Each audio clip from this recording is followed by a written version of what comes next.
Hello દોસ્તો, જય શ્રી કૃષ્ણ. પરમાર કૈલાસબેનના આપ સૌને જય શ્રી કૃષ્ણ. ઘણી વખત માણસને એવું કન્ફ્યુઝન થતું હોય છે કે ભક્તિ કઈ રીતે કરવી, કયા ભગવાનની કરવી, કયા માતાજીની કરવી. જ્યારે એવું કન્ફ્યુઝ થવાય ને કે કયા ભગવાનની ભક્તિ કરવાથી જલ્દી મોક્ષ મળી જાય કે આ તે, તો ભક્તિ કોને કહેવાય ખબર છે? કોઈ ભગવાનની જરૂર નથી, કોઈ માતાજીની જરૂર નથી.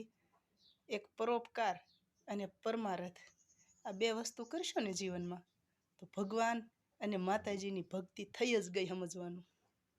કંઈ એવું નથી કે તમે ભગવાનની મૂર્તિ આગળ દીવાબત્તી કરશો અને ધૂપ ને અગરબત્તીઓ કરશો અને ઘંટડી વગાડશો તો જ ભક્તિ થાય છે. કાંઈ એવું નથી. કોકની ઉપર પરમારથ ને પરોપકાર કરી નાખશો ને તો ભક્તિ જ સમજી લેજો, એનેથી જ ઉપરવાળો રાજી રહેશે.